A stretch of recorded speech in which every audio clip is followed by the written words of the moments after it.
আজ বৃহস্পতিবার আর বৃহস্পতিবার দিন সন্ধে দিতে একটু টাইম লাগে। সন্ধে দেওয়া, ঠাকুর পরিষ্কার করা, ধুনো দেওয়া, বই পড়া সব কিছু কমপ্লিট করে আজকে রাত্রে ডিনারটা বানাবো। আজ বানাবো একটু পনির ভর্তা, তাই পনিরটাকে গ্রেট করে নিয়েছি।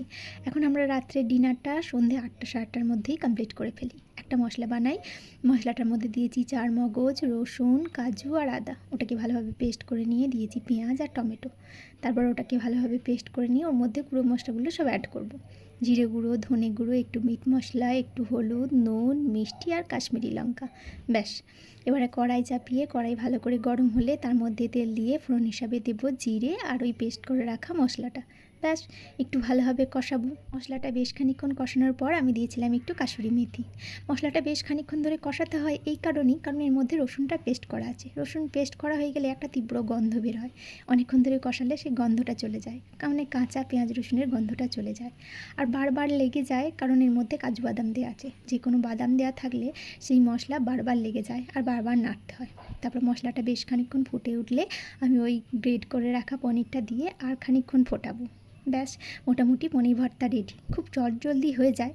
টেস্ট করার পর দেখলাম একটুও ঝাল হয়নি। একটু ঝাল টক মিষ্টি না হলে রাত্রে ডিনারটা ঠিকঠাক জমে না, তাই একটু লঙ্কা গুঁড়ি দিয়েছিলাম। আমি লঙ্কা গুঁড়ি জেনারেলি কোনো তরকারিতে ইউজ করি না, এমনি কাঁচা লঙ্কা ইউজ করি।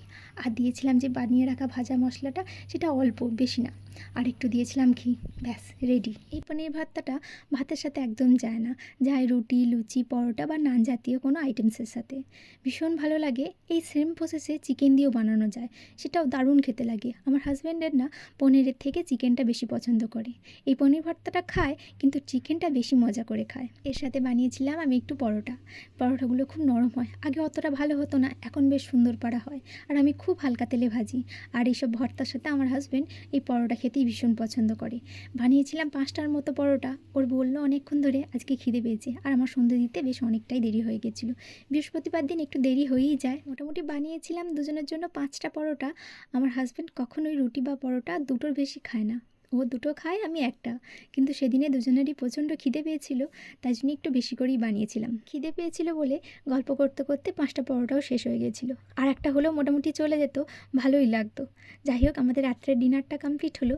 এখন বেশ সকাল সকাল খাওয়া হয়ে যাচ্ছে, বেশ ভালো লাগছে। ঠিক আছে, সবাই ভালো থেকো, সুস্থ থেকো, সাবধানে থেকো।